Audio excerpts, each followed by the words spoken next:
শিক্ষাকে উপেক্ষা করে আজকে সেই জুলাইয়ের স্বপ্ন এখনো বাস্তবায়িত হয়নি। সম্মানিত উপস্থিতি, এত রক্ত, এত ঘাম, এত শ্রম দেওয়ার পরেও আমরা যে বিজয় অর্জন করেছিলাম, সেই বিজয়টা আজকেও এখনো দেখা যাচ্ছে যে কার্যত কোনোভাবে মৌলিক কোনো সংস্কার বাংলাদেশে আসেনি। সম্মানিত উপস্থিতি, মিলফোর্টের একটি ঘটনা আমাদের সামনে কিছুদিন আগে হৃদয় বিদারক একটা ঘটনা ঘটে গেছে। আমরা মনে করেছিলাম বাংলাদেশের নতুন একটা অভ্যুত্থান হয়েছে, বাংলাদেশে নতুন কিছু দেখবো। ইন্টারিম সরকারের উপদেষ্টারা তাদের দায় স্বীকার করে যদি এখানে পদত্যাগ করে বাংলাদেশে একটা নজির স্থাপন করত, তাহলে আমরা ভালো একটা বাংলাদেশের আভাস পেতাম।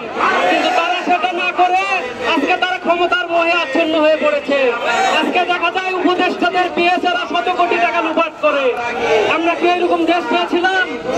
সম্মানিত, আমরা ইন্টারিম সরকারকে বলতে চাই, আপনারা উপরে উপরে হরতাল ডেকে নিচে নিচে সিএনজি চালাবেন, তা হতে পারে না।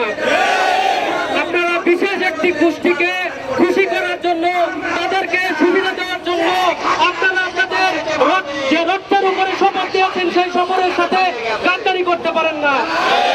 আজকে আমরা খুব কষ্টের সাথে বলছি, আগে যেরকম টেম্পু স্ট্যান্ড, আগে যেরকম মসজিদ মাদ্রাসার কমিটি, আগে যেরকম চাঁদাবাজি টেন্ডারবাজি চলত, এখনো একই টেন্ডারবাজি চাঁদাবাজি চলে, শুধু দল পরিবর্তন হয়েছে। পরিবর্তনের জন্য ছাত্র জনতা রক্ত দেয়নি।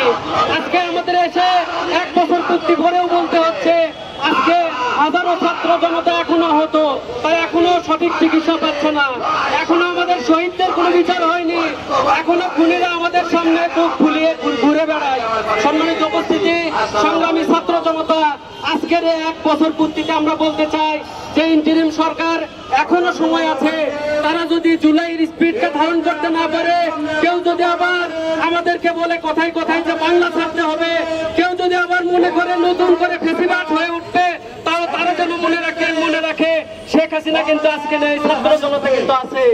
যদি কেউ আবার স্বৈরাচার হয়ে উঠতে চায়, তাহলে এই ছাত্র জনতা আবার আবু সাইদ ওয়াসিম মুগ্ধেদের মতো করে আবার বুক চিতিয়ে ময়দানে নেমে আসবে। আর যদি ছাত্র জনতা আবার ময়দানে নেমে আসে, এটা হবে এই দেশের জন্য সবচেয়ে কলঙ্কজনক অধ্যায়। আমরা চাই বাংলাদেশ একটি ইনসাফ ভিত্তিক ন্যায় সুন্দর বাংলাদেশ আমরা পাবো, যেখানে শিক্ষার সুষ্ঠু পরিবেশ থাকবে। ছাত্ররা রক্ত দিয়েছে, ছাত্রদের শিক্ষা ব্যবস্থার দিকে প্রায়োরিটি দিয়ে ইন্টারিম সরকার ভালো একটি দেশ গড়ায় সবাইকে অংশীদার করে সামনের দিকে অগ্রসর হবে, এই আশাবাদ ব্যক্ত করে আজকের এই কথা শেষ করছি। আসসালামু আলাইকুম ওয়া রাহমাতুল্লাহি ওয়া বারাকাতুহু।